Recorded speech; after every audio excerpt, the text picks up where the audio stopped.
grande et ma joie, mesdames et messieurs, très chers téléspectateurs, bien-aimés dans le Seigneur. Vous êtes très nombreux. Merci beaucoup de votre soutien indéfectible, votre soutien qui me parvient jusqu'ici. Je peux sentir, je peux voir comment est-ce que vous êtes en train de soutenir cette œuvre, ce que nous sommes en train de faire. Vous êtes aux États-Unis, vous êtes en Europe, vous êtes en Afrique. Vous suivez cette émission parce que cette émission bénit plusieurs enfants des dieux. Alors moi, je vous demanderai tout simplement de prier pour nous et de nous soutenir au moins du possible que le Seigneur vous met à cœur parce que nous sommes là que pour apporter la parole de Dieu, comme je dis à tout moment, à chaque émission, que nous avons pour vocation apporter la parole de Dieu, édifier un enfant de Dieu, encore apporter la lumière au moyen des Écritures par différents serviteurs de Dieu que nous recevons sur ce plateau. Donc voilà, en tout cas, énormément merci à la grande équipe de Congo Buzz Télévision qui fait un travail très remarquable là. Je vois Christian Mbouka. Alors, un grand merci et merci à toute l'équipe de Congo Buzz Télévision et vous, chers téléspectateurs, qui ne cessez de nous soutenir. Alors aujourd'hui, je reçois un homme des dieux. Avec lui, nous allons devoir parler sur la parole des dieux. Nous allons parler sur le baptême du Saint-Esprit. Nous allons essayer un peu d'entrer en profondeur pour étudier cette question. Selon la parole des dieux et selon le message. Je reçois pour vous, sur ce plateau, Joël Kassambakana, qui nous fait honneur d'être avec nous pour parler de ce sujet, à qui je dis bonsoir et bienvenue, frère Joël. Bonsoir, merci pour l'invitation. Je parie que vous allez bien. Le Seigneur nous garde par sa grâce. Évidemment, très bien. Alors, la précédente émission, plusieurs personnes m'ont appelé, m'ont écrit pour vous envoyer les félicitations pour votre sortie médiatique de la fois passée. Ils avaient aimé et les enfants de Dieu étaient bénis, quoi. Merci beaucoup. Que Dieu les bénisse encore. Très bien. Alors, comme je l'ai dit, mesdames et messieurs, partagez le lien. Nous allons décoller, nous allons démarrer en cette émission. Partagez le lien, vous qui nous suivez sur YouTube ou encore sur nos pages. Vous pourrez peut-être nous suivre sur Facebook, Jules Mbié officiel, notre page, ou encore sur TikTok, Jules Mbié officiel, et sur Instagram, nous sommes là, et sur YouTube, nous sommes là, Jules Mbié officiel. Alors, la question est de savoir, en ce qui concerne le baptême du Saint-Esprit, nous allons devoir parler de la pluie de la première et de l'arrière-saison, en long et en large, avec l'homme de Dieu qui est avec nous sur ce plateau. Alors, frère Joël, la question est de savoir, ouvrons cette émission directement par cette question, sommes-nous baptisés du Saint-Esprit, oui ou non? Non, nous ne sommes pas baptisés du Saint-Esprit, mais par contre, nous avons le Saint-Esprit. Les véritables enfants de Dieu aujourd'hui ont reçu de la part du Seigneur, comme première part, le Saint-Esprit, qui les oriente dans la vérité tout entière, et ils attendent l'accomplissement de la promesse qui est la pluie de l'arrière-saison, qui viendra pour couronner l'œuvre que le Seigneur a déjà commencée, comme le prophète Branham l'a enseigné. Après cela, le Seigneur viendra pour chercher son Église. Vous êtes de l'Église primitive. Alors, dans quelle pluie sommes-nous? Nous sommes dans la pluie de la première saison ou la pluie de l'arrière-saison? Ou devons-nous attendre encore ces deux pluies aujourd'hui? Ça, c'est une très bonne question. Nous sommes dans la première pluie. Il faudrait que vous sachiez que le Seigneur, pour ce temps ici, a fait une promesse se trouvant dans le livre de Yoël le prophète. Moi qui vous parle, je porte aussi le même nom. Je crois aussi avoir le même esprit qu'avait le prophète Yoël. Il a promis deux pluies. la pluie de la première saison et la pluie de l'arrière-saison. Mais la pluie de l'arrière-saison ne peut pas venir avant la pluie de la première saison, qui est l'enseignement de la parole, puisque l'Écriture dit ce n'est qu'après cela que le Seigneur allait répandre, au verset 28 de Joël chapitre 2, son esprit sur toute chair, de sorte à ce que le jeune Jean prophétise et qu'il y ait beaucoup de signes miraculeux, que le vieillard ait des songes. Et tout cela n'arrive qu'en second lieu. D'abord, la première pluie, et le Seigneur dit c'est dans la première pluie que le Seigneur enlève de son peuple toute ignorance vis-à-vis de la parole, puisqu'il dit « Et mon peuple ne sera plus jamais dans la confusion ». Donc, il faudrait d'abord que la confusion soit ôtée, mais la confusion, elle est ôtée lorsqu'on vous apporte la connaissance exacte de la chose. La connaissance est apportée par la première pluie. Mais la première pluie, c'est la pluie de la connaissance, c'est la pluie de l'enseignement. La pluie de la parole. La pluie de la parole. C'est lorsqu'on vous apporte l'enseignement correct de la parole du Seigneur. C'est alors que vous sortez de votre ignorance. L'ignorance, c'est le manque de savoir. Quand on vous apporte le savoir, c'est alors que vous sortez de cette ignorance-là. C'est en ce moment-là que le Seigneur dit, après que vous soyez déjà sortis, que moi maintenant je vais répandre mon esprit sur toute chair. Frère Joël, j'aimerais que peut-être il y a quelqu'un qui ne saisit pas très bien la pluie de la première ou de l'arrière-saison. J'aimerais que vous puissiez nous expliquer ces deux expressions-là. Je parlais de Joël chapitre 2. Lorsque vous commencez au verset 23, le Seigneur est très clair.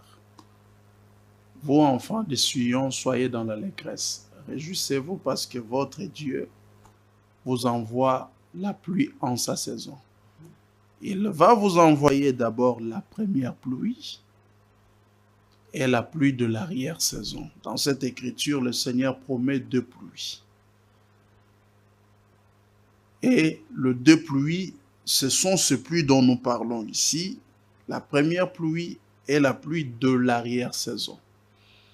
Le Seigneur commence d'abord par nous démontrer ce qu'il va faire. Avant, il a parlé en parabole, mais il va commencer à décortiquer cela à partir du verset 24-25 jusqu'en bas. Dans cette partie de la Bible, il promet que le kive et le réserve à le déborder en blé et en huile. Ça veut dire l'huile représente le Saint-Esprit et le bleu représente la parole du Seigneur. Le Seigneur commence d'abord par donner à son Église le Saint-Esprit pour conduire cette Église-là dans la vérité tout entière. Aujourd'hui, l'Église véritable, comme l'Église primitive, a reçu du Seigneur le Saint-Esprit. Et voilà pourquoi cette Église est conduite dans la vérité. Le Seigneur dit, vous mangerez, vous vous rassasierez. Nous n'avons pas faim. Nous avons été suffisamment enseignés. Nous avons la connaissance. Parce que le Seigneur a placé parmi nous un véritable enseignant de la parole qui est aujourd'hui méprisé et voire même emprisonné. Là, je parle du pasteur Pierre Casse. Nous avons donc reçu ce don-là qui nous a donné à manger, présenté à manger. On a mangé suffisamment, comme le Seigneur l'a promis. Et il dit que la nourriture, vous mangez, la fera en sorte que vous ne soyez plus jamais dans la confusion. Vous voyez que quand je parle de ces choses, je ne ressors aucune confusion, je le démontre très clairement et simplement de sorte à ce que vous qui nous suiviez, vous puissiez aussi très bien comprendre. Au verset 27, le Seigneur insiste encore. Mon peuple à moi, ne sera plus jamais dans la confusion. Maintenant, au verset 28, le Seigneur dit, après cela, je commençais par vous montrer ce que c'est la confusion. C'est l'ignorance. Très bien. C'est le manque de connaissances. On vous sort de la confusion lorsqu'on vous apporte la vraie connaissance. Vous prenez le mensonge ou la mauvaise compréhension ou connaissance que vous aviez, vous mettez de côté. Vous plongez vous-même dans la vérité. C'est alors que vous êtes sorti de la confusion. Très bien. Alors, après cela, vous comprenez que ce n'est qu'après l'enseignement de la parole. Après cet enseignement de la parole, le Seigneur promet alors de réaliser la pluie que nous appelons la pluie de l'arrière-saison, déverser son esprit sur toute chair, de sorte à ce que le Fils et les filles prophétisent, que les vieillards aient des songes, et qui parlent de langues inconnues, et qui ait manifestation sur la terre, parmi le vrai croyant, de miracles authentiques, et non de mensonges que nous voyons ici, comme le frère Branham a dit, de fabrication du Saint-Esprit. Des fabrications du Saint-Esprit. Mais... du baptême du Saint-Esprit. Fabrication du baptême du Saint-Esprit. Très bien. Prenons, parce que vous avez parlé de la première et de l'arrière-saison, prenons toujours, parce que on devrait normalement, parce que vous êtes de l'église primitive, qui croit au message de William Branham, nous avons fait des recherches, et on a fouillé pour voir. Il y a quelque part où le prophète Branham est en train de parler que les deux pluies tombent ensemble. Nous allons lire dans le discernement de l'esprit, ou une prédication du prophète William Branham. Il dit, sa grâce était patiente. Il est là aujourd'hui, patient, un recouvrement. Cela réunit un nuage d'autrefois et un nuage d'aujourd'hui. La première pluie vient, premièrement, la première pluie que nous avons eue, maintenant vient la dernière pluie. Jusque-là, pour que tu ne te compliques pas. Que je continue ma lecture. Il faut comprendre. Ça ne vous servirait à rien d'aller jusqu'à la fin. Si vous n'avez pas compris, là, vous avez commencé par lire. Il dit clairement. C'est vous qui avez donné la citation. Il dit, la première pluie vient premièrement. C'est ce que je vous ai dit ici. Ensuite, vient la seconde pluie. Jusque-là, il parle conformément à l'écriture. Et il continue, il dit, les deux pluies tombent ensemble. Maintenant, lorsqu'il dit les deux pluies tombent ensemble, je ne dirais pas qu'il est dans la confusion, mais il voulait dire que les deux pluies tombent au même endroit. Au même endroit ou bien ensemble? C'est ce qu'il voulait dire. Moi, je vous dis ce qu'il voulait dire. Parce qu'il a d'abord expliqué dans cette citation-là que la première pluie vient avant, ensuite vient la pluie de l'arrière-saison. Maintenant, lorsqu'il dit que les deux pluies tombent ensemble, il ne voulait pas dire ensemble. Il voulait dire au même endroit. Parce que la pluie de la première saison, ou plutôt la pluie de l'arrière-saison, viendra pour confirmer le ministère ou le message reçu. Ce n'est que là où la vérité a été enseignée qu'Élohim viendra pour baptiser du Saint-Esprit. Ça ne sera pas nous ici. Dire que là où le prophète Branham a parlé de la pluie de la première et de l'arrière-saison, il a soutenu pour dire que maintenant, là, les deux pluies tombent ensemble. Nous avons lu dans, dans une prédication où le prophète William Branham est en train de dire que les deux pluies tombent ensemble dans la prédication et discernement de l'esprit. J'étais en train de vous expliquer, vous faire comprendre que dans cette citation du prophète Branham, il est clair. Mais il commet un lapsus. Ah, il commet un lapsus. Oui. Parce qu'il commence par expliquer clairement aux gens qu'il y a une promesse que le Seigneur a faite dans la parole pour envoyer deux pluies. La pluie de la première et celle de l'arrière-saison. Et il dit, celle qui vient avant, pas qui vient au même moment. Celle qui vient avant, c'est la première pluie. Et ensuite, vient la pluie de l'arrière-saison. Maintenant, lorsqu'il dit les deux tombent ensemble, il ne voulait pas dire ils tombent ensemble. Il voulait dire ils tombent au même endroit. Que veut dire tomber au même endroit? Cela veut dire qu'il n'y a que ceux qui auront reçu la première pluie qui pourront bénéficier également de la pluie de l'arrière-saison. Au temps des apôtres ou au temps du Seigneur, il n'y avait que les apôtres qui avaient reçu l'enseignement de la parole. Ils sont restés au pied du Seigneur qui les enseignait cette parole. Quand le Seigneur est parti et qu'il voulut accomplir la promesse qu'il avait déjà prononcée par la bouche du prophète Yoël, comme je viens de vous le démontrer ici, il n'y avait pas que la chambre haute comme église en ce temps-là. Non. Nicodème, Caïphe et les autres, ils avaient des grands temples. Ils avaient beaucoup de membres.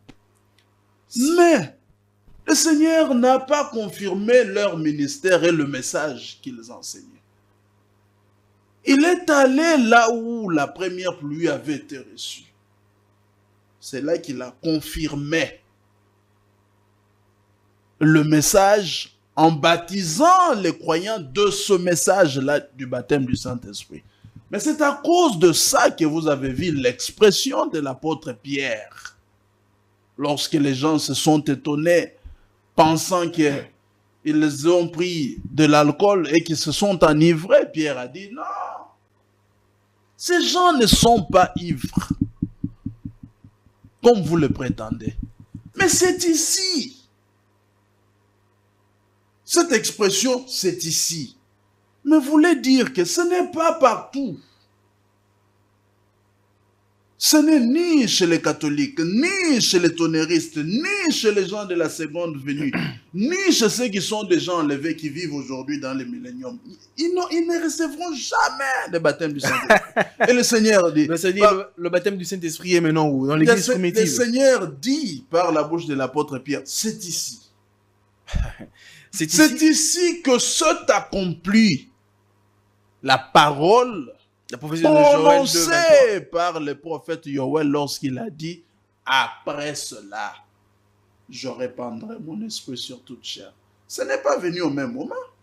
Les apôtres l'ont d'abord reçu, l'enseignement. Donc, et puis après, ils ont reçu l'accomplissement du verset 28 de Yoël chapitre 2. Présentement là, personne n'a le baptême du Saint-Esprit. Personne. Dans la parole parlée, la sémence originelle, le frère Branham dit, il se fabrique le baptême du Saint-Esprit. Aujourd'hui, qui a le baptême du Saint-Esprit? Mais quand vous dites que personne... Ils font tomber... Attends. Quand vous dites que personne n'a le Saint-Esprit, frère Joël, quand vous dites que personne n'a le Saint-Esprit, mais pour... Ce n'est pas ce que je dis. Vous avez dit, personne n'a le baptême du Saint-Esprit. Exactement. Alors...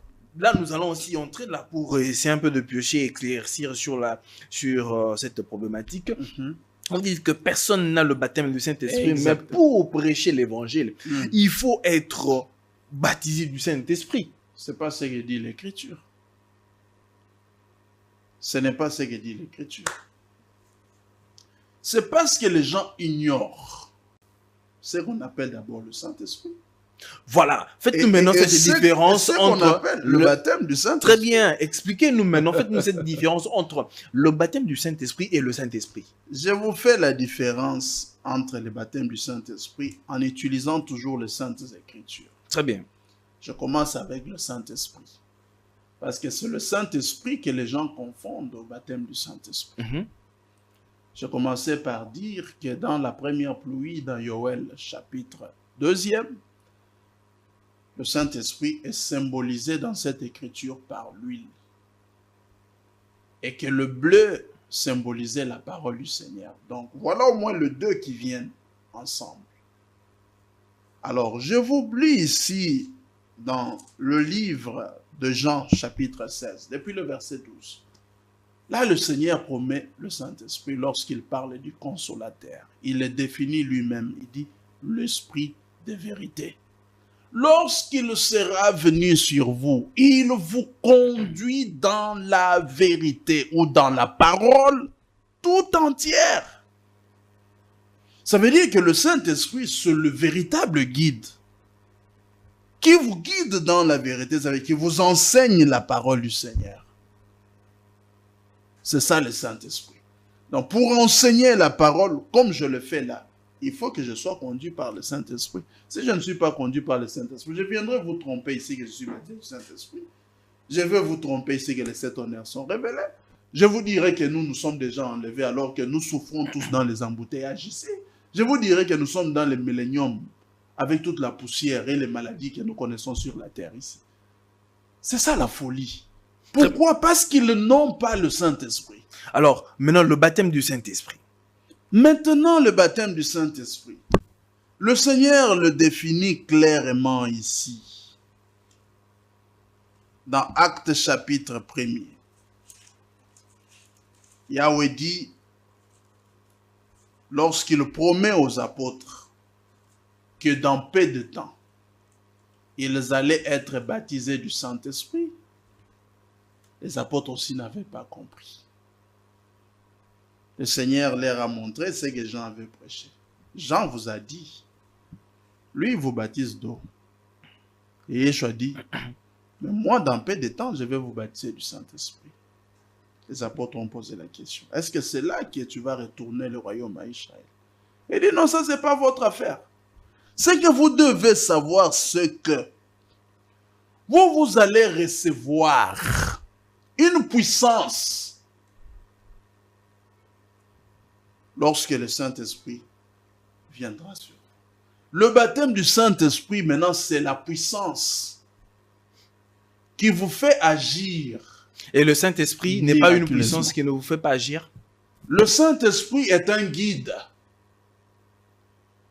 qui vous conduit dans la parole tout entière. Frère, êtes-vous d'accord avec moi que le Saint-Esprit est la force agissante de Dieu? Non. Non. Attendez.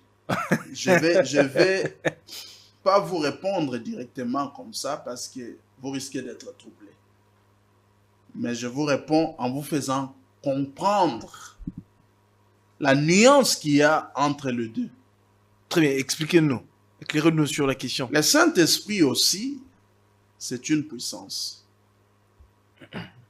Mais le baptême du Saint-Esprit l'est aussi à une différence. Le baptême du Saint-Esprit, il vous donne d'accomplir des prodiges. Ah, le baptême du Saint-Esprit vous donne à conduire d'accomplir les prodiges. Le miracle. Très bien. Alors que le Saint-Esprit... Avant la Pentecôte, quand les disciples accomplissaient des prodiges, avait-il le Saint-Esprit? Non, mais tu n'as pas lu ce que tu dis là. Moi, je vais te lire que les apôtres avaient le Saint-Esprit avant. D'être baptisé du Saint-Esprit. Oh, les apôtres avaient le Saint-Esprit avant d'être baptisés du Saint-Esprit. Exactement. Ils avaient le Saint-Esprit. Ils avaient le Saint-Esprit. Mais vous venez de dire tout à l'heure là que pour faire des prodiges, il faut avoir le baptême du Saint-Esprit. Oui, mais ils n'ont pas fait en ce moment-là. Ils l'ont fait après. Je vous lis l'écriture ici. Ah bon, je vous lis l'écriture. Vous dites qu'ils avaient le Saint-Esprit et non le baptême du Saint-Esprit. Oui. Il y a une contradiction. Non. Nous avons le Saint-Esprit. Mais nous n'avons pas le baptême du Saint-Esprit. Et ceux qui disent qu'ils sont baptisés du Saint-Esprit, ils vous trompent. Ne suivez pas comme ils sont en train de faire tomber les gens au même titre que les dénominationnels. Qui ont le Saint-Esprit? Branham avait le baptême du Saint-Esprit. Branham avait le baptême du Saint-Esprit. Comment est-ce que Branham avait le baptême du Saint-Esprit? Et aujourd'hui, vous qui croyez en son message, ou tout autre croyant aujourd'hui, n'a pas le baptême du Saint-Esprit. Branham avait cette puissance-là parce qu'il était prophète. Son ministère... Ça veut dire que Dieu est injuste alors? Il donne le baptême du Saint-Esprit à celui qui est, par exemple, le prophète, et ceux qui croient en son message, ils ne donnent pas le baptême du Saint-Esprit. Non, il va les donner, chacun en son temps. Oh, chacun en son temps. Oui, le Seigneur. Donc, ça veut dire que même frère Joël il n'a pas le baptême du Saint-Esprit. Non, je n'ai pas. Le pasteur Cass n'a pas le baptême du Saint-Esprit. Il n'est pas baptisé du Saint-Esprit. Même le pasteur Barouth n'avait pas le baptême. Il n'en a pas. Il est mort sans le baptême du Saint-Esprit. Ah, et lui n'avait même pas le Saint-Esprit. Oh, il n'avait même pas le Saint-Esprit. Lui, il n'avait même pas le Saint-Esprit. Mais c'est fort. Mais c'est la vérité. Parce que s'il avait le Saint-Esprit, il comprendrait la vérité au sujet de la parole du Seigneur. William Branham dit ici, moi je vous confonds seulement à votre prophète William Branham. Tu m'as pas laissé lire. Vous allez lire. Sinon ma pensée va fouiller. Dans question et réponse, William Branham, question et réponse sur les sceaux, William Branham dit, vous voyez, chacun de ces âges a seulement été plongé un petit peu dans le Saint-Esprit. La justification est une œuvre du Saint-Esprit. La sanctification est une œuvre du Saint-Esprit. Mais le baptême est le Saint-Esprit. Voilà la raison pour laquelle il a fallu qu'un prophète prophétique descende. Pas de messager pour cet âge. Parce que le Saint-Esprit est venu lui-même dans sa plénitude par le baptême. Non. Vous êtes contre votre prophète? Oui, non, je ne suis pas contre les frères Branham, mais je dis ceci. Vous ne croyez pas cette citation? C'est une citation, ce n'est pas une prédication, c'est une question. Bon, c'est une réponse à une question. À une question. Oui, je vous réponds. Parce que vous, dans le message, vous dites que tout ce que Branham a dit est le ainsi dit le Seigneur. C'est eux, ceux qui sont dans la confusion qui disent ça. Nous disons que le frère Branham n'était pas le Seigneur Jésus-Christ. C'est Jésus-Christ qui était la seule personne qui avait la capacité de dire en vérité, je vous l'ai dit. Tout ce qu'il disait était le ainsi dit le Seigneur. C'était l'absolu de vérité. Et Branham n'était pas l'absolu. Branham n'est pas un absolu de vérité en tout ce qu'il dit. Non, Branham c'est un homme. Il devait y avoir la différence entre lui, Branham, et le Seigneur Jésus-Christ. Voilà pourquoi le Seigneur l'a laissé. Et Branham avant vous jeter des pierres. Hein? Voilà pourquoi le Seigneur l'a laissé lui aussi commettre certaines erreurs. Maintenant, c'est ces erreurs-là que lui, il a commises là. Il faut que vous ayez maintenant le Saint-Esprit pour que dans sa conduite, qu'il vous conduise seulement là où il y a la vérité. Maintenant, ceux qui n'ont pas le Saint-Esprit, ils n'ont pas reçu cette conduite-là, d'où ils plongent que dans les erreurs. Ils vont vous dire, non, c'est Branham qui a dit, mais même si Branham l'a dit, quand cela ne s'accorde pas avec l'Écriture, lui-même le frère Branham l'a dit, mais mettez cela de côté. Regardez les apôtres qui sont un modèle, parce que ce que nous disons dans Yoel 2 était déjà accompli. Ce n'est pas avec nous que ça va commencer par s'accomplir. C'était déjà accompli avant. Il faut voir de quelle manière cela s'est accompli. Le Seigneur dit ici, écoutez, Jean 20. Il est clairement dit au verset 22. Après ce parole, il souffla sur eux et leur dit, recevez le Saint-Esprit. Là, le Seigneur est encore sur la terre. Il donne aux apôtres le Saint-Esprit. Ah, ok. Il y a aussi un élément. Parce que vous dites... Je n'ai pas fini. Hein? Oui. Mais vous voulez m'arracher encore la parole. Permettez-moi Laissez-moi terminer. Juste vous ajouter un élément par rapport à ce que vous venez de dire. Vous dites que seul Branham avait le Saint-Esprit. Non. Seul Branham avait le Saint-Esprit. Vous venez de le dire, Le non? baptême. Le baptême du Saint-Esprit. Oui, en Très bien. notre génération ici. En cette génération. Oui. Mais je me rappelle, en lisant, en fouillant, dans une petite histoire, Branham, il y avait une femme qui était là, avec ses enfants, qui, voilà, avait une vie un peu, voilà, désordonnée. Alors, Tu connais l'histoire. Branham posera la question maintenant à la maman de ses enfants. Qu'est-ce que tu veux Que le Seigneur Seigneur fasse pour toi. Dis-le, il le fera tout. Voilà. Et la mère avait demandé le baptême du Saint-Esprit pour ces Non. enfants-là. C'est là où vous êtes trompés. Il a demandé le salut de ses enfants. Branham ne dit pas qu'ils furent baptisés du Saint-Esprit. Non, ils furent sauvés ce jour-là même. C'est le frère Branham qui lui disait, dis même que ta mère devienne jeune. Demande même si vous n'avez pas de moyens. Comment est-ce que, d'argent. Joël, comment est-ce qu'on peut être sauvé sans pour autant avoir le baptême du Saint-Esprit? Mais oui, c'est ça que je t'ai On est sauvé, on a le salut, mais on n'a pas le baptême du Saint-Esprit. Le salut. C'est contradictoire. Non, ce n'est pas contradictoire. Le voleur sur la croix n'avait pas le baptême du Saint-Esprit.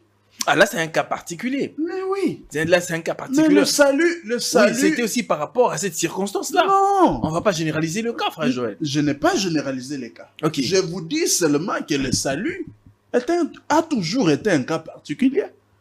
Le Seigneur peut vous sauver, vous. Et puis laisser justement celui qui est à côté de vous. Dans Jean 13, il a dit aux uns, hein, c'est chapitre 11 plutôt, il a dit, mais c'est à vous, il a dit aux apôtres, c'est à vous qu'il a été donné de comprendre les choses cachées du royaume des cieux. Mais aux gens que vous voyez là, ces gens-là, n'étaient pas loin. Mais aux gens que vous voyez là, cela ne leur a pas été donné. Et cela pour accomplir ce qu'avait dit le prophète Ishaïa en son temps. Ils vont avoir les oreilles pour entendre, mais n'arriveront pas à comprendre. Les yeux pour voir, mais ne verront pas. Pour regarder, mais ne verront pas. Et le Seigneur dit aux apôtres, errants sont vos yeux, vos oreilles. Vos yeux parce qu'ils voient, vos oreilles parce qu'ils entendent ces choses que les prophètes d'autrefois ont cherché, mais ne les ont pas eu. Le salut, ça a toujours été une affaire particulière. Sur la croix, il n'y avait pas qu'un seul voleur. Il y avait deux. Le Seigneur a pris un, il a laissé l'autre. Aujourd'hui, c'est la même chose.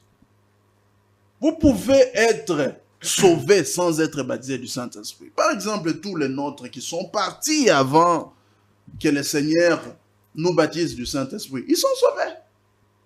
Ils sont sauvés sans le Saint-Esprit. Sans le baptême du Saint-Esprit. Alors que William Branham dit, moi je reviens toujours par William Branham dit que on ne peut jamais aller au ciel sans le baptême du Saint-Esprit. Le baptême du Saint-Esprit, c'est le gage du croyant. Mais quand je vous ai dit que Branham était un homme, vous n'avez pas voulu croire. Ça veut dire que Branham s'est trompé. Mais quand il dit personne ne peut aller, mais le voleur sur la croix, il est parti. Non, vous comprenez par rapport à cette jurisprudence, si je peux le dire ainsi. Maintenant, parlons ici, aujourd'hui. Là, c'était au temps du Seigneur Jésus-Christ. Moi, je me base seulement sur la parole du Seigneur. Oui, nous sommes toujours dans la parole. Tu as dit, c'est toi qui as dit, c'est pas moi. C'est toi qui as dit que lui aurait dit. Personne. Là, maintenant, on utilise le conditionnel. Oui, parce que je n'ai pas lu.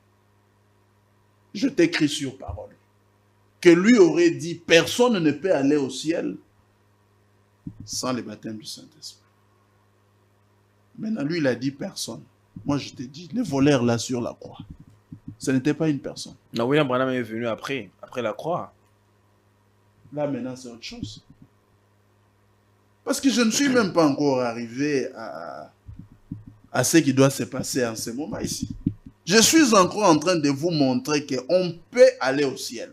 Sans le baptême du Saint-Esprit. Sans le baptême du Saint-Esprit. Ah. Parce qu'il y en a déjà qui sont partis au ciel sans le baptême du Saint-Esprit. Regardez. Ici, je vous ai lu dans Jean 20, le verset 22, que le Seigneur donne le Saint-Esprit aux apôtres pendant qu'il est avec eux sur la terre. Là, il vient de ressusciter. Il leur dit, recevez le Saint-Esprit. Il souffle sur eux. Il ne leur dit pas, vous allez recevoir le Saint-Esprit. Non, tant qu'il souffle là, ils reçoivent le Saint-Esprit. Mais maintenant, le même Seigneur là, leur donne l'ordre. Ne quittez pas Jérusalem jusqu'à ce que vous soyez baptisés du Saint-Esprit. Ça veut dire que le baptême du Saint-Esprit qu'ils attendaient était autre chose que le Saint-Esprit qu'ils venaient déjà de recevoir. Vous êtes en train de fouiller la citation ici de William Branham et que vous avez réfuté, hein? Je ne fouille pas, je suis en train de t'expliquer, de décortiquer les Écritures. Votre propre prophète, vous le contredisez. Ici, je crois être très clair pour marquer la différence entre le Saint-Esprit et le baptême du Saint-Esprit. William Branham parle ici de Saint-Esprit en sa plénitude. Le Seigneur, mais le frère Branham est un homme comme moi, comme toi. Donc ça veut dire que William Branham a commis il a reçu un don, comme je t'ai dit, un don particulier. Parce que Dieu est un Dieu de cas particuliers.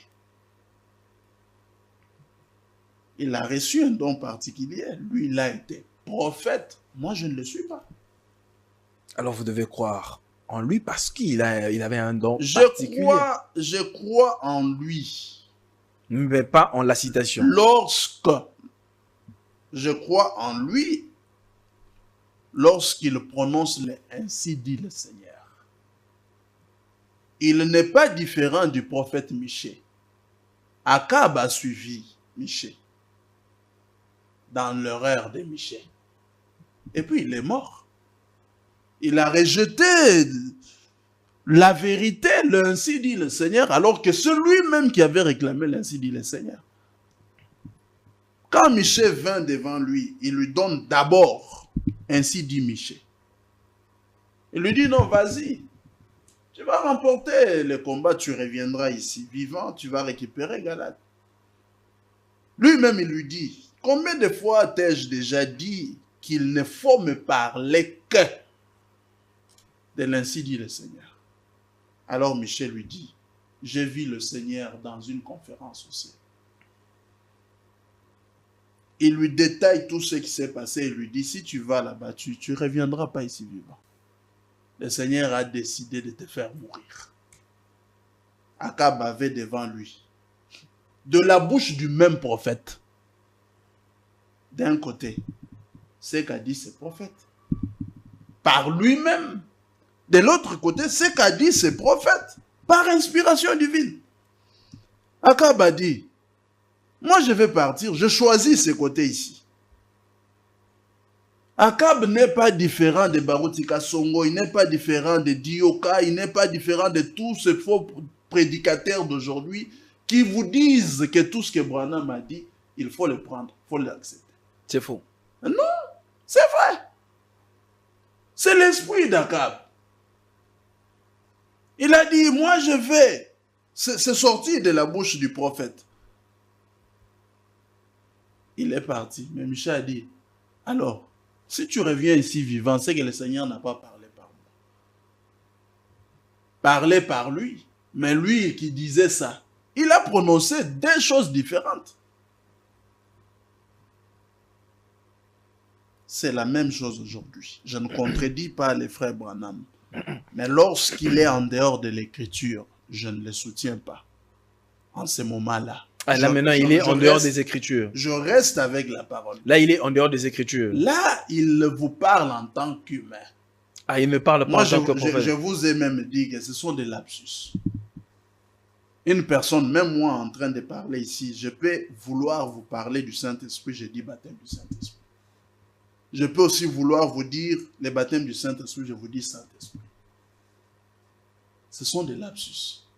Mais quand il donne son enseignement là-dessus, il est clair. Il est très clair. Ici, je vous ai montré le Seigneur avec les apôtres. C'est lui qui baptise du Saint-Esprit. Ce n'est pas aussi le frère Branham. C'est le Seigneur, Jean-Baptiste a dit. Moi, je vous baptise d'eau. Mais lui, il vous baptisera du Saint-Esprit et du feu. La personne qui doit baptiser du Saint-Esprit et du feu, il donne le Saint-Esprit aux apôtres. Jean 20, le verset 22. Dans Actes des apôtres, là, il est encore avec eux. Dans Actes des apôtres, le même Seigneur leur donne l'ordre de ne pas s'éloigner de Yerushalayim. Acte 1er, le verset 4. Mais d'attendre ce que le Père avait promis. Ce que je vous ai annoncé, leur dit-il, car Jean a baptisé d'eau. Maintenant, vous, dans peu de temps, vous serez baptisés du Saint-Esprit. Vous voyez déjà que le baptême du Saint-Esprit qu'il promet ici est différent du Saint-Esprit qu'ils avaient déjà reçu. Donc, on peut avoir le Saint-Esprit sans avoir le baptême du Saint-Esprit. William Branham dit ici, dans Les Oins du temps de la fin, il dit, bon donc, la pluie qui tombe sur la végétation naturelle de la terre est un type de la pluie spirituelle qui donne la vie éternelle, alors qu'elle tombe sur l'église. En effet, nous l'appelons la pluie de la première saison et la pluie de l'arrière-saison. Et c'est une pluie qui se déverse de l'Esprit de Dieu sur son église. Attends, vous avez lu rapidement cet endroit-là. Aujourd'hui, revenez calmement pour que vous ayez la bonne compréhension. Il n'y a pas de problème. Nous l'appelons la pluie de la première saison et la pluie de l'arrière-saison. Et c'est une pluie qui se déverse de l'Esprit de Dieu sur son église. Amen. Ça ne veut pas dire. Ça corrobore avec la citation où il a dit que les deux pluies tombent ensemble. Non. Ce n'est pas ce qu'il a dit. Il a dit nous l'appelons. La première pluie et la pluie de l'arrière-saison. Il n'a pas dit que ça tombe au même moment. Restez dans ce qu'il a dit. Ne déviez pas. Quand il a parlé, ça tombait au même moment, ensemble. Là, tu n'as pas pris. Je n'ai pas pris parce que vous voyez que là, il ne dit pas ça. Là, il commence par vous enseigner que le Saint-Esprit nous apporte la parole du Seigneur. Et c'est là, le Seigneur fait ce don à l'Église. Et il vous dit, ce qui arrive là, nous appelons ça la pluie de la première saison. Nous appelons ça aussi la pluie de l'arrière-saison. Mais il n'a pas dit que ça tombe au même moment. Ne faites pas dire au prophète ce qu'il n'a pas dit. Gardez les bandes. Il a dit, répétez les bandes. Répétez les bandes. Moi ici, vous voyez que je ne souffre pas. Je comprends ce qu'il dit, je peux vous dire non, ici il voulait dire ça. Vous-même vous voyez la logique dans ces paroles que réellement c'est ce qu'il voulait dire. Mais il y a eu un lapsus qu'il a essayé de lui faire dire autre chose qu'il n'a pas dit. Donc aujourd'hui, que ce soit dans les églises pentecôtistes, je ne sais quoi, dans n'importe quelle église ou encore dans les églises du message, il n'y a personne qui a le baptême du Saint-Esprit.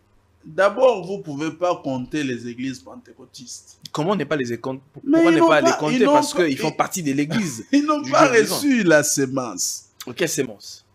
Il y a ceci. Le Seigneur, avant d'accomplir sa parole à ce sujet-là, il a d'abord envoyé sur la terre un prophète. Nous allons chuter par là. Et ce prophète, du nom de Jean-Baptiste, c'est lui qui a présenté au monde le Seigneur Jésus, qui doit baptiser les gens du baptême du Saint-Esprit. En ce temps, le Seigneur fait la même chose. Et il dit, de même que Jean-Baptiste a été envoyé comme précurseur de ma première venue, mais toi, Branham, tu vas avoir un message qui sera le précurseur de ma seconde venue. Donc c'est le message de frère Branham qui présente ou qui présentera le Seigneur Jésus-Christ à l'épouse. Ceux qui n'ont pas reçu Jean-Baptiste au temps du Seigneur n'ont pas reçu le Seigneur. Et ceux qui ne recevront pas non Ceux plus qui ne Branham, reçoivent pas non plus Branham en ces temps ici comme prophète, ils ne recevront ils, jamais. ils n'ont pas reçu le Seigneur. Oh. Et Et on ceux ne qui ont peut cru, pas... ceux qui ont cru au Seigneur Jésus-Christ, ils sont perdus. Que je termine un peu. Et qui n'ont pas reçu le message de Branham sont Mais perdus. ils sont perdus. Oh, comment ça? Ils sont perdus. De même qu'au temps de Jean-Baptiste, là je suis dans Luc chapitre 7, ceux qui n'ont pas reçu Jean-Baptiste, le Seigneur a dit, ils ont rejeté le plan qu'Élohim leur a envoyé pour leur propre salut. La Bible dit, car Dieu a tant aimé le monde qu'il a donné son Fils unique afin que qui croit en lui, quiconque, c'est lui qui croit au Seigneur Jésus-Christ est sauvé. Il n'est pas dit, c'est lui qui croit en Branham ou au message de Branham est sauvé. Mais celui qui croit au Seigneur Jésus-Christ. Mais la foi, c'est Dieu qui donne la foi. C'est lui qui la rend parfaite. Hébreux 12. Si le Seigneur ne vous donne pas la foi, vous ne l'aurez pas. Vous allez la voir comment? Vous allez toujours vous perdre. Maintenant, j'étais en train de vous montrer qu'on ne peut pas compter les pentecôtistes. Tout ce qu'ils sont en train de faire là, mais c'est l'imitation au véritable ministère du prophète Branham. Ça a commencé avec Tony Osborne. C'est lui qui a créé. Ils sont des imitateurs. C'est lui qui a créé les groupes de prière là en voulant imiter les frères Branham. Donc ce sont des imitateurs. Ce sont des imitateurs. Mais maintenant, les autres personnes qui ont reçu aussi les frères Branham comme prophètes, mais qui ne se sont pas laissés être conduits par l'Esprit du Seigneur, se sont égarés. Et aussi, ils ont envié l'imitation des pentecôtistes et des groupes de prière. Ils sont allés chercher les mêmes fétiches que les pentecôtistes et les gens des groupes de prière pour faire tomber les gens aujourd'hui ici au même titre que les dénominationnels. Très bien, alors nous allons chuter et aussi ils ne recevront pas le baptême du Saint-Esprit. Et ils ne recevront pas le baptême. Ils ne recevront pas. Le baptême du Saint-Esprit ne peut pas descendre là où les gens sont encore dans la confusion. Il faut que la confusion soit ôtée d'abord en vous. C'est ça Yoël 2, le verset 27. Alors, Frère Joël, nous sommes au temps de la fin. Comment? Parce que vous dites qu'on n'a pas le baptême du Saint-Esprit. Personne n'a le baptême du Saint-Esprit. Parce que la parole, les signes nous démontrent tout simplement que Jésus-Christ revient bientôt. Alors dites-nous, comment et par quels moyens les chrétiens aujourd'hui doivent recevoir le baptême du Saint-Esprit et quand cela devra arriver?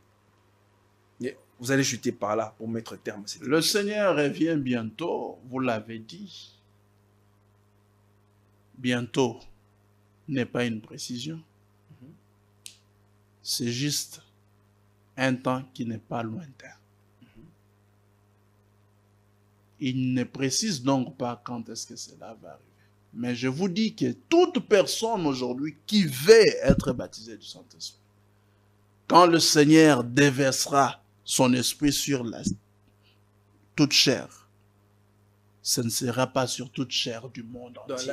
La promesse de Joël ne s'est pas encore accomplie. Non, ça ne sera pas sur toute chair du monde entier, mais ça sera sur toute chair de ceux qui ont d'abord reçu la vérité au sujet de la parole du Seigneur. Et moi, je vous dis ouvertement, venez nous rejoindre à l'église primitive. Croyez le message, abandonnez le sept honneurs. Abandonnez les gens de la seconde venue parce que le Seigneur n'est pas encore venu. Vous êtes encore dans la confusion et vous prétendez être baptisé du Saint-Esprit. Non. Quand le Seigneur reviendra, il prendra son église. Il ne prendra pas le monde entier. Il prendra son église afin que là où il est, qu'elle aussi soit là avec lui. Il ne va pas venir pour que nous continuions encore à chercher du travail ici sur la terre. Que nous allions au marché, nous cognions avec des sorciers, des démons, des occultistes. Non. Sortez de toutes ces choses-là. Venez embrasser la vérité de la parole. C'est alors que vous pouvez compter sur le baptême du Saint-Esprit lorsque le Seigneur l'accomplira. Donc, en ce jour, comme nous parlons là, donc comme les apôtres, nous avons reçu le Saint-Esprit. Mais voilà pas le baptême pourquoi nous du sommes Saint-Esprit. conduits. nous sommes conduits dans la vérité. Nous enseignons la vérité avec précision. Mais vous n'avez pas la puissance du Saint-Esprit. Mais nous n'avons pas encore reçu la puissance d'en haut, qu'on appelle le baptême du Saint-Esprit. C'est une promesse, elle viendra. Donc c'est pourquoi aujourd'hui les gens ne peuvent pas faire des miracles. Parce qu'ils n'ont pas la plénitude ou bien encore le baptême du Saint-Esprit. Mais tous ceux qui se disent docteur Jésus à gauche, docteur tel à droite, vous ne les avez pas vus partir comme tout homme. Vous allez dans leurs assemblées, vous verrez des permanences, des malades. Mais autant des apôtres, il n'y en avait pas. Vous lirez là où il y avait, là où on met des malades qui attendent leur guérison. Et les gens meurent là. Bonjour, nous sommes carrément arrivés à terme de notre émission. Nous y reviendrons. Alors, nous y reviendrons avec force dans un autre numéro. Peut-être continuer encore sur ce sujet ici. Je sais que moi, je demande déjà que nous puissions revenir pour continuer. Je sais que les téléspectateurs resteront dans leur soif, sur leur soif. Alors, Joël, un mot pour les téléspectateurs. Et 30 secondes qui nous ont suivis là aujourd'hui. En ce temps de la fin, chers frères et sœurs, le Seigneur nous a bénis en nous envoyant un grand ministère. Ce ministère est le plan du salut pour tout celui qui veut être sauvé en ce temps ici, comme c'était pour Jean-Baptiste. Il en est de même aujourd'hui pour le prophète Branham. Il nous a amené un message. Ce message nous prépare pour le retour du Seigneur. Venez, soyez préparés ensemble avec nous. Acceptez la vérité, demeurez dans cette vérité. Vous la connaîtrez, alors elle vous rendra réellement libre. Nous vous appelons à cela. Le Seigneur pardonnera vos péchés, à vous qui croyez ce message. Et il vous donnera le Saint-Esprit pour que votre connaissance augmente de vérité en vérité. Et qu'il confirme ainsi les dons qu'il a mis en vous baptisant du Saint-Esprit. Parce qu'aussi, c'est le baptême du Saint-Esprit, seulement le baptême du Saint-Esprit, qui nous donnera la foi d'être enlevés. Pour le moment ici, nous n'avons pas encore cela. Très bien. Et personne sur la terre en ce moment n'est baptisé du Saint-Esprit. Qu'on ne vous trompe pas. Très bien. Merci beaucoup, Frère Joël. Mesdames et messieurs, ça n'est fini pour ce numéro. On se retrouve très prochainement avec le Frère Joël nous reviendra. Nous allons continuer de piocher encore. Nous sommes pris par le temps. Alors portez-vous bien, que la paix soit avec vous et que Dieu vous bénisse. Au revoir.